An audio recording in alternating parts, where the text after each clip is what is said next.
गढ़ मंडफिया में बैठो सांवरियो अमला को व्यापारी है। तो इस चीज में मैंने क्या गलत गाया? अमलों का व्यापारी बताना मेरी मानवीय गलती है। मेवाड़ वाला तो कुछ नहीं है, 8-10 आदमी हैं जो मेरे खिलाफ चल रहे हैं, जो चलो भले ही। सभी से मैं इस भजन के लिए क्षमा प्रार्थी हूँ और मुझे यकीन है कि आप सभी वक्त मुझे अपनी बेटी समझकर माफ कर दोगे। सांवरा सेठ, मेरा ये काम हो जाना, मैं आपकी ये चढ़ूंगा तो क्यों? सांवरा सेठ मांग रहा है। कोई भी भजन बिना सोचे समझे, बिना मूल्यांकन किए बगैर मैं नहीं गाऊंगी। इन दिनों प्रभु सांवरिया सेठ पर लिखे हुए कुछ भजनों में जो शब्द कुछ ऐसे इस्तेमाल किए गए थे जिनको लेकर संग्राम चल रहा है। आपत्तियों का दौर इतना गंभीर हो गया है कि मामला पुलिस तक पहुंच गया है।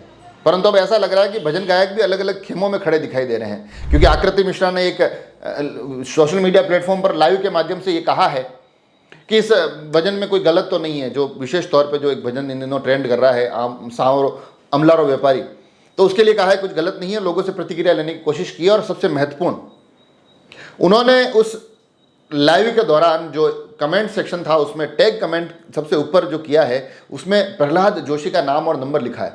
प्रहलाद जोशी वही व्यक्ति है जिन्होंने इस पूरे मामले में रेलमगरा थाने में प्रकरण दर्ज कराया है। अब उनका कहना है कि लगातार मुझे धमकियां मिल रही है, लगातार अलग अलग मैसेज के माध्यम से मुझे डराया जा रहा है और मुझे धमकाया जा रहा है। उनके जो कुछ धमकियों के स्क्रीनशॉट भी उन्होंने मुझे भेजे हैं।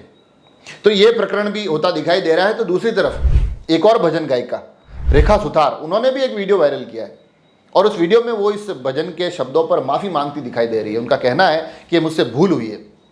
यहाँ यह भी गौर करने वाली बात है कि इस भजन के जो लेखक हैं, जो मूल जिनको इस भजन के लिए जाना जाता है, पूरण जी, वो इस भजन पर पूर्व में ही माफ़ी मांग चुके हैं। वो कह चुके हैं कि हाँ, ये शब्द कुछ गलत हो गए थे, मैं माफ़ी मांगता हूँ। उन्होंने दूसरे भजन गायकों से भी आग्रह किया था कि इस भजन को ना गाया जाए। साथ ही भीलवाड़ा में भी एक बड़ी बैठक हुई। उस बड़ी बैठक में ये एक निर्णय लिया गया, बड़ी संख्या में वहाँ कलाकार जुटे, श्री संगीत संस्थान मेवाड़ के तमाम कलाकार, और उन्होंने एक निर्णय लिया कि अब ये फुहड़ता बंद होनी चाहिए। तो ये तमाम चीज़ें इन दिनों घटित होती दिखाई दे रही है। इस विषय पर मुखर होकर लोग बोलते नजर आ रहे हैं। इस बीच आकृति मिश्रा का जो एक वो वीडियो है जो लाइव जिस तरह से वो आई थी, वो भी सुर्खियों में चल रहा है। हालांकि कमेंट के माध्यम से भी कई लोग अपनी बात कह रहे हैं, वो सुनो, मगर उससे पहले आप सुनिए कि इन भजन गायिकाओं में आखिर कहा क्या है। गढ़ मंडफिया में बैठो सांवरियो अमला को व्यापारी है। तो इस चीज में मैंने क्या गलत गाया, उस चीज का मेरे को एक बार मेरे को बता दें आप कमेंट में, क्या कुछ गलत है या नहीं है, एक बार बता दें मेरे को। और मेवाड़ के जुड़े हो तो खास तौर पर बताएं। सभी से निवेदन है मेरा कि क्या गलत गाया मैंने उसमें। तो मेवाड़ वाला तो कुछ नहीं है, 8-10 आदमी हैं जो मेरे खिलाफ चल रहे हैं, जो चलो भले ही, कोई तकलीफ नहीं भाई साहब, कुछ भी गलत नहीं है, कुछ भी गलत नहीं है। जो भी, एक बार आप मेरे को कमेंट करके जरूर बताएं, फिर अपन आगे की बात करते हैं इस चीज को लेकर। अमलों का व्यापारी है या नहीं है, पर्टिकुलर एक अमल का व्यापारी नहीं है। आज अपन भी उसे व्यापार ही करते हैं कि भाई सांवरा सेठ, मेरा ये काम हो जाना, मैं आपकी ये चढ़ूंगा तो क्यों? सांवरा सेठ मांग रहा है क्या? जय श्री राम, जय सांवरिया सेठ रिसा। मैं भजन गायिका रेखा सुतार, जिला सांचौर डावल से। जितने भी भजन प्रेमी हैं, जितने भी सांवरिया सेठ में आस्था रखने वाले भक्त हैं, सभी को मैं प्रणाम करती हूँ। मेरे द्वारा पिछले कुछ दिनों में एक भक्ति संध्या में सांवरिया सेठ के भजन के माध्यम से सांवरिया सेठ के स्वरूप का गलत चित्रण हो गया है और सांवरिया सेठ खुद त्रिलोकी के नाथ हैं, जिनको भजन के माध्यम से अमलों का व्यापारी बताना मेरी मानवीय गलती है, जिसे मैं स्वीकार करती हूँ। मैं प्रभु श्री सांवरिया सेठ और जितने भी सांवरिया सेठ में आस्था रखने वाले भक्त हैं, सभी से मैं इस भजन के लिए क्षमा प्रार्थी हूँ और मुझे यकीन है कि आप सभी भक्त मुझे अपनी बेटी समझकर माफ कर दोगे। और मैं आप सभी भक्तों से वादा करती हूँ कि भविष्य में कोई भी भजन बिना सोचे समझे, बिना मूल्यांकन किए बगैर मैं नहीं गाऊंगी। और जितने भी सांवरिया सेठ के भजन मेरे YouTube चैनल पर लगे हैं, उन सभी को मैं हटा लूंगी। धन्यवाद। तो ये देखा आपने, दोनों ही अपनी बात रखती नजर आ रही है। एक उस पूरे के पूरे भजन के शब्दों को सही ठहराती दिखाई दे रही है, तो दूसरे तरफ वो माफ़ी मांगती नजर आ रही है कि ये गलत है, मुझे नहीं गाना चाहिए था। हालांकि इसमें जो मैंने कहा कि प्रहलाद जोशी का जो नंबर टैग किया गया, उसके बाद जो धमकियाँ आ रही है उसके स्क्रीनशॉट भी आप देख पा रहे हैं। तो ये तमाम विषय चल रहे हैं। मगर इस बीच कमेंट्स के माध्यम से भी लोग अपनी प्रतिक्रिया दे रहे हैं और बड़े स्पष्ट तौर पर अब ये विषय और भी बड़ा हो गया है। एक प्रभु सांवरिया सेठ के भजन नहीं, अलग अलग अन्य भजनों का भी जिक्र होता है और लोग बड़े स्पष्ट तौर पर कह रहे हैं कि अब इनका विरोध होना चाहिए, ये भजन नहीं गाने चाहिए, क्योंकि आज जब ये भजन गाए जाएंगे आगे आने वाले समय में स्थापित हो जाएंगे। आपने और हमने कभी सोचा था कि जब अमलीड़ो अमलीड़ो गाना चल रहा था उसको बड़े आनंदित तरीके से गाया जाता था, कहीं कोई आपत्ति नहीं हुई।